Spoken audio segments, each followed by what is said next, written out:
Hi, this is Wang with Constellation Research, here with Nick Tzitzon. He's the Chief Strategy and Corporate Affairs Officer at ServiceNow. It's amazing catching up with you again. How have you been? I've been great. It's great to see you. Thank you for being here. You sort of being at Knowledge adds a level of esteem to the event. Oh, well, thank you very much. No, I'm here because there's so many advancements. And I remember the days that when you guys first joined, we're talking about where was workflow going, where was business headed, what was going to shift. And I think we both walked out of here saying, this is a platform company. Yeah, that's right. You were one of the first to say it. And it's business process. I mean, that's the crazy thing. Like, I mean, we talk about new innovation, we talk about changing and the pace of innovation and all that. It's business process reengineering, which has been a movement for a long time. It just so happens that business processes, for the most part, still really never accomplish what they're intended to accomplish. So if you get a clean platform like ServiceNow, you actually have a lot of opportunities. So. Well, what's exciting about that is that the ITSM was the first use case of a platform, and you guys figured out how to actually turn that into an engine to create a whole bunch of other use cases, a whole bunch of other personas, a whole bunch of other business processes coming into the market. And that abstraction layer is so critical right now because there's a topic you and I have been talking about, which is margin compression. Right? There are either companies that are actually building software to actually help you consolidate, drive down the cost structure, or there are people that are barriers in the way. So which one are you guys? It's amazing. I was thinking about earlier in my career working on political campaigns, which we're not going to talk politics today, but there was one campaign and the whole theme of the campaign was clean up the mess. Yes. And I feel like just in terms of what ServiceNow is organically designed to do, we exist to clean up the mess. You know, you have a lot of companies, you know, many of the clients that we share have so many systems. People are bouncing in and out of them all the time. They're not getting the tremendous ROI out of what they're putting in. If you can figure out a way either to de-risk those investments or to maximize the value that those investments get you, then by nature, you're accretive to the productivity and to the value that a client gets. I mean, that's a great story for us to be able to tell. You know, actually, you reminding me of this. Like, we used to just say, hey, look, here's ERP, here's CRM, here's HR, right? And the functional features, we got all the processes, right? But businesses don't operate in those silos, no. Right? And that's actually the cost. That's a tax on every single business. It's amazing. We come together, and you run your own organization. You bring your team together. You say, hey, I want to talk about business outcomes. It's seldom the case that any of those business outcomes that you as the CEO would care about, you can accomplish in any one silo in a company, right? You've got to work across the enterprise to get it. So if you've got a platform that actually can help connect and be a connective tissue for all the different parts of a team, all the different systems within those teams, then you've got a winner. Yeah, and this thing around margin compression, like at the beginning of the year, probably last 2 years, what was happening is we had 5% interest rates.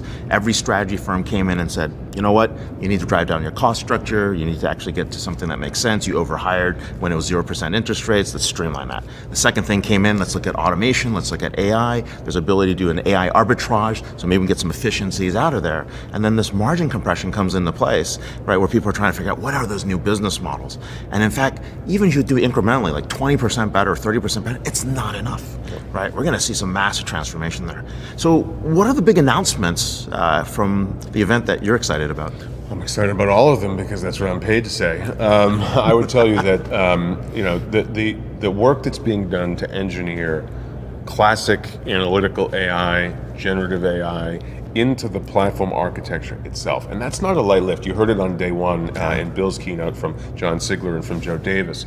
To design a platform reference architecture that can absorb all the data inputs, that can allow for models that we curate or models that people bring us, like that's a really serious engineering accomplishment. Our team's done a great job. They're going to continue to do a great job. This is about future-proofing the architecture so that customers can run the use cases that they want. I'm excited about that.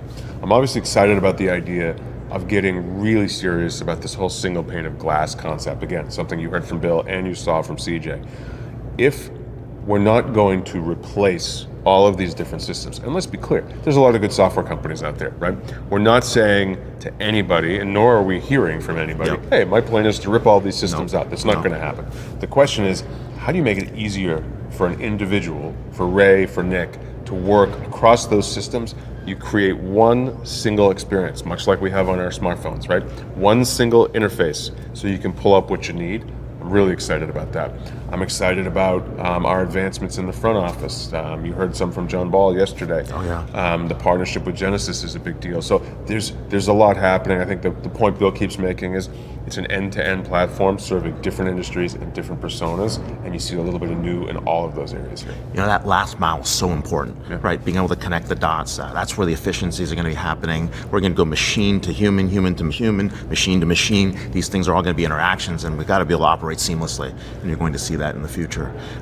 So actually, more on the fun side, we've been talking about where ethics and AI and responsibility are going to come into play. You've been talking about culture and culture inside organizations. All these are going to come to a head soon. Where do you see that in the future? Yeah, you hear it now. Like, we always have this this natural instinct as human beings to sort of go, oh, it's like the Matrix. You know, the machines. Those dystopian movies. The machines want to kill you, right? Like, they're going to kill everybody, or they're going to take everybody's job.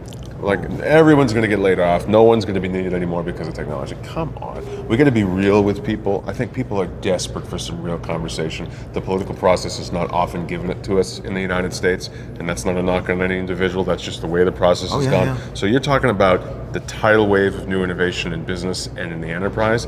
We just could have netted out with people. Like, yeah, your job's probably going to change a little bit. Yeah, you're probably going to need some different skills. You're going to need to feel comfortable with different kinds of technologies. But that creates an opportunity for you. How do you want to change the work you do? How do you want to get better? How do you want to, how do you want to maximize your potential? People just want to be real. You know, I think it's a series of conversations to empower CEOs and executives to have those conversations. So I think they're not comfortable in having that because they're not sure what the outcome is. And I think we could probably do that. Yeah. Like, we could probably start those conversations to say, look, here's a job, here's what it's going to look like in the future, but guess what? There's going to be 5 other jobs that look like this, and we're not even sure what that looks like. Well, I mean, it reminds me of the example you gave in one of your books. I can't remember which one it was, where you talked about the number one performing equity in publicly traded markets as a result of digital transformation.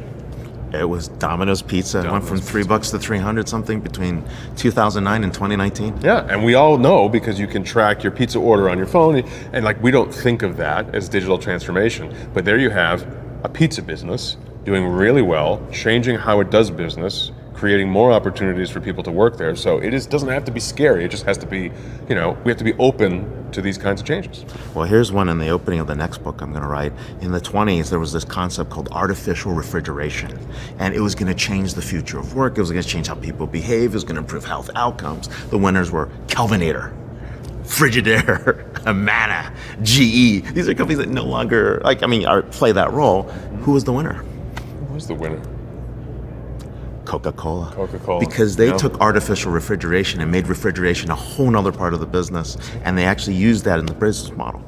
In the AI world, we're going to see the same thing. It's not the companies that are selling the tools of AI, it's the companies that are using AI to enable business. 100%. And you saw that today in CJ's keynote, the idea of changing. Oh, those were amazing demos. Right? Cool demos about, maybe you use an avatar, maybe it's like there's all kinds of ways that it's going to nibble around the edges of what we do. In some cases, they'll go right to the core, but like, this is an opportunity. Bill's line, optimism is the only free stimulus left in the world. That's true. If you choose to look at something as an opportunity and it's not as a threat, you're going to be in Ray's next book as an example of success and not as failure. So, back your turn at me. Oh yeah, so you go everywhere. All right. You're everywhere, literally. Like, there's not some, I see you on social media all the time. You're covering every aspect of the industry. What's the most important part of the industry right now? Take ServiceNow aside, because we're at our event, forget us. Most important part of the industry that you're seeing right now vis-a-vis the transition and the new innovation on AI?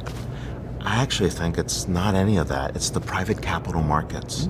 The private capital markets are operating with a level of precision that I've never seen. They know where to invest, they know how to invest, they know the complete value chain and all the monetization models against it. And so if you're betting against private capital, you're going to lose. Interesting. And is this new wave of investment going to create new gateways for growth in the industry? You think they're backing, I assume, earlier stage companies where they see the technology is promising? Both. They know which acquisitions to make and how to actually acquire revenue, acquire talent, or acquire IP. But one of the most important things actually is not that. I think maybe in about a couple years from now, we all need to convene a constitutional convention where we actually relook at our digital rights, or what our rights look like in a digital and AI age, and retake a look at what we should have as a country. Every country's probably got to go do that, and I think that's probably going to be the biggest thing I'll look at. I love it. You're a legend. When's the next book coming out? I don't know. I can ask my publisher, but hopefully soon. Let's get it done. Let's get it done. Thanks for being here. Hey, thanks for being here as well.